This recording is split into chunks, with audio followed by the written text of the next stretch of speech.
हवाई सफर अब लग्जरी बनेगा या फिर आम आदमी के सपनों की उड़ान यहीं रुक जाएगी। हवाई सफर करने वालों के लिए अब सफर आसान नहीं, महंगा होने वाला है, क्योंकि भारत सरकार ने घरेलू फ्लाइट टिकट पर लगी प्राइस कैपिंग हटा दी है। यानी अब एयरलाइंस कंपनियां अपने हिसाब से किराया तय करेंगी। 23 मार्च सोमवार से लागू इस फैसले के बाद टिकट के दाम अब पूरी तरह बाजार के भरोसे हैं। इस फैसले का सीधा असर आम यात्रियों पर पड़ सकता है। त्योहार हो, छुट्टियां हो या इमरजेंसी, अब हर टिकट बुक करते समय जेब ढीली करनी पड़ सकती है। पहले जहां किराए पर एक सीमा थी, अब डिमांड ज्यादा तो दाम आसमान होना तय माना जा रहा है। वहीं भारत सरकार के प्राइस कैपिंग हटने के बाद आम आदमी का हवाई सफर काफी महंगा होगा। दूसरी तरफ एयरलाइंस कंपनियों के लिए ये फैसला राहत लेकर आया है।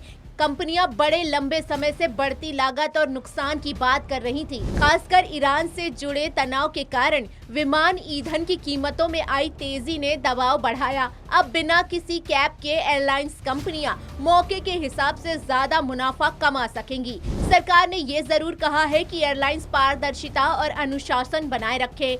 वहीं भविष्य में आवश्यकता पड़ने पर फिर लागू हो सकता है कैप। हालांकि नागर विमानन मंत्रालय ने ये भी कहा है कि भविष्य में जरूरत पड़ी तो सार्वजनिक हित में फिर से किराया नियंत्रण या अन्य नियामक कदम उठाए जा सकते हैं। यह आदेश सक्षम प्राधिकारी की मंजूरी से जारी किया गया है और DGCA को पूर्ण सेक्टर में किराया मॉनिटरिंग करने के निर्देश भी दिए हैं। बता दें कि इंडिगो संकट के दौरान तय किए गए किराए। पिछले साल जब इंडिगो एयरलाइंस में पायलटों की कमी के कारण हजारों उड़ानें रद्द हुई थी, तो टिकट के दाम अचानक बहुत बढ़ गए थे। यात्रियों को इस लूट से बचाने के लिए भारत सरकार ने हवाई किरायों की अधिकतम सीमा तय कर दी थी। पहले तय किए गए नियम इस प्रकार थे: 500 किलोमीटर तक की उड़ान टिकट का दाम 7,500 रुपए से ज्यादा नहीं।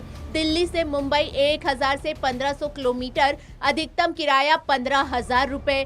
1,500 किलोमीटर से ज्यादा लंबी उड़ान अधिकतम किराया 18,000 रुपए। आसान शब्दों में एयरलाइंस को इन तय कीमतों से एक भी रुपया ज्यादा वसूलने की इजाजत नहीं थी। हालांकि अब ये नियम हट गया है। नागर विमानन मंत्री राम मोहन नायडू ने कहा है कि सरकार यह सुनिश्चित करने में लगी है कि इसका असर न्यूनतम रहे। एक तरह से अब आम आदमी का हवाई सफर महंगा होने वाला है, क्योंकि पहले गैस सिलेंडर, फिर पेट्रोल, दवा और अब हवाई सफर भी महंगा होना लाजमी है। लेकिन सवाल ये है कि क्या बाजार की दौड़ में ये नियम टिक पाएंगे या फिर मुनाफे की उड़ान में यात्री सिर्फ बोझ बनकर रह जाएंगे। सरकार कह रही है बाजार तय करेगा किराया, एयरलाइंस कह रही है अब हमारी चलेगी, लेकिन जनता पूछ रही है क्या अब उड़ान भरना सिर्फ अमीरों का हक रह जाएगा। नीलम अहिरवार, TV 27 न्यूज़, भोपाल।